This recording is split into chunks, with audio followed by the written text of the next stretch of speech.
Ada satu orang kaya di Saudi, dia ini 10 tahun tidak puasa Ramadan. 10 tahun. Orang kaya. Bagaimana caranya supaya orang tidak soroti dia? Karena dia orang kaya di Saudi.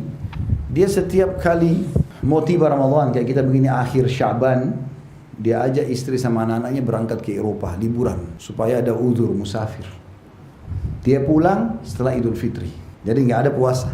Orang juga tidak banyak tanya dia, mungkin orang pikir dia puasa di sana, padahal sebenarnya tidak. Dan dia pergi ke negara Eropa, karena negara kafir, mungkin sedikit orang Islam, gitu.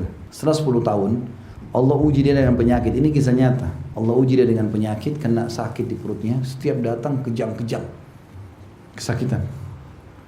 Dia nggak bisa obati. Dia pakailah harta dia yang ada, datangi semua dokter spesialis penyakit dalam, seluruh dunia didatangi sama dia, karena orang kaya. Berobat sana, berobat sini. Dokter-dokternya tidak ada yang temui penyakitnya. Subhanallah, sampai hampir setahun dia berobat. Di tahun ke-11 ya, 10 tahun dia tidak puasa Ramadan. Di tahun ke-11 ini hampir 1 tahun dia berobat sana sini gak sembuh-sembuh. Kalau datang teriak-teriak kesakitan. Terakhir itu, hampir sebelum Ramadan, bulan Sya'ban begini, dia rupanya dengar ada satu dokter spesialis, orang Katolik di Jerman. Ada sedikit saya mau tambahkan kisah di sini. Katolik ini sudah lama dikenal mau masuk Islam, tapi dia lagi tunggu berita besar nih. Apa ini kira-kira mendongkrak dia untuk syahadat? Dia udah pelajari Al-Quran, di lacinya bahkan ada Al-Quran dalam bahasa Jerman. Intinya pada saat itu dia pergi berobat sama dokter itu. Dokter ini periksa, nggak ada penyakitnya ini. Cek secara medis nggak ada, dengan alat tercanggih pun nggak ada.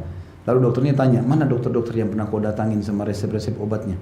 Dilihatin semua yang nama profesor-profesor dunia yang terkenal.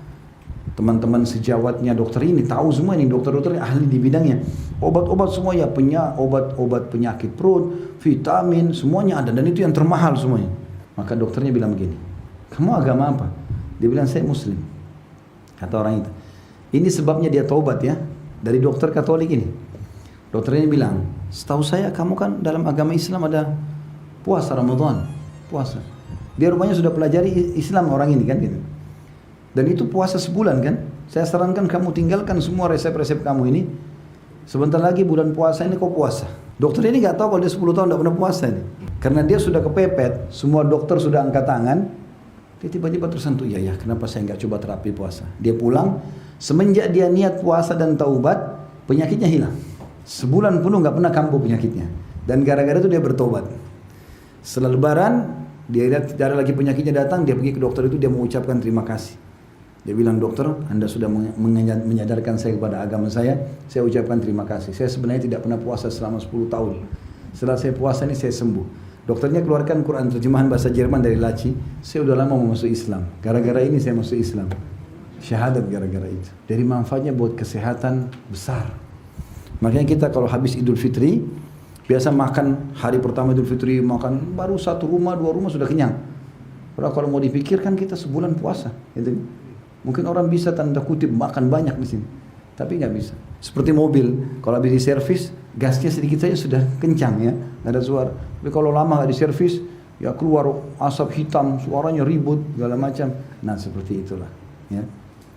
Maka sangat besar manfaatnya buat kesehatan. Makanya pesan saya, kalau sahur dan buka puasa jangan balas dendam.